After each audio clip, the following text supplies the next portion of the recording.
कहानी वहीं से शुरू होती है जहां पिछली रात ज्ञान भाई रहस्यमय इस धुएं में गायब हो गए थे। सुबह होते ही गांव में अफवाहें फैल गईं।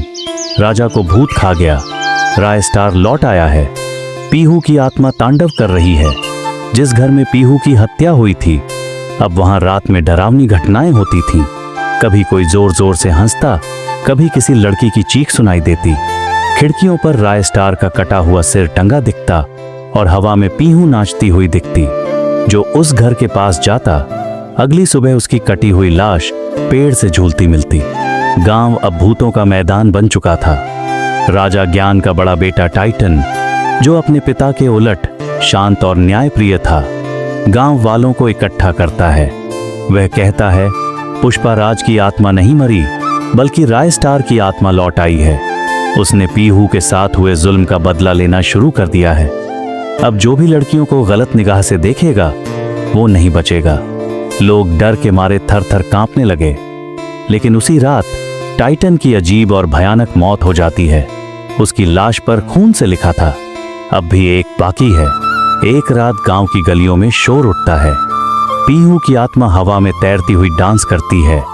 उसके आसपास सफेद धुंध और खून की बू फैली होती है। गांव वाले उसे देखकर मंत्रमुग्ध हो जाते हैं। गांव वाले धुंध में घुस जाते हैं। तभी हवा में उड़ता हुआ राइस स्टार का सिर प्रकट होता है और अगले ही पल वह धुंध में हल जाता है। जैसे धुआं हटता है, सारे गांव वालों के साथ साथ बिहू और राइस स्टार रहस्यमयी तरीके से गायब हो जाते हैं। कई साल बाद गांव के बाहर एक रहस्यमयी होटल खुलता है। नाम था ज्ञान ढाबा।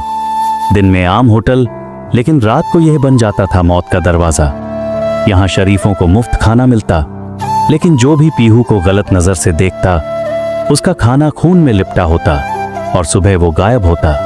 ज्ञान भाई किसी तरह जंगल की कैद से आजाद हो जाते हैं। रास्ते में उन्हें एक अजीब लड़का मिलता है, नारट्टो, जो उन्हें ज्ञान ढाबा का रास्ता दिखाता है। जैसे ही ज्ञान अंदर घुसते हैं उन्हें सामने रस्टार का कटा हुआ सिर घूरता मिलता है। तभी पीहू डांस करने लगती है।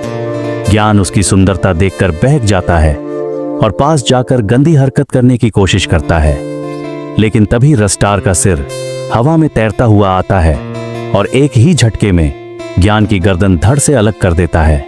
पीहू और राइस्टार की आत्माएं अब शांत हो जाती हैं। वो कहते हैं अब हमारा बदला पूरा हुआ। वह दोनों हवा में गायब हो जाते हैं। तभी ज्ञान ढाबा जलकर राख हो जाता है। गांव अब शांत है, लेकिन अमावस्या की रात बाबा टंग टंग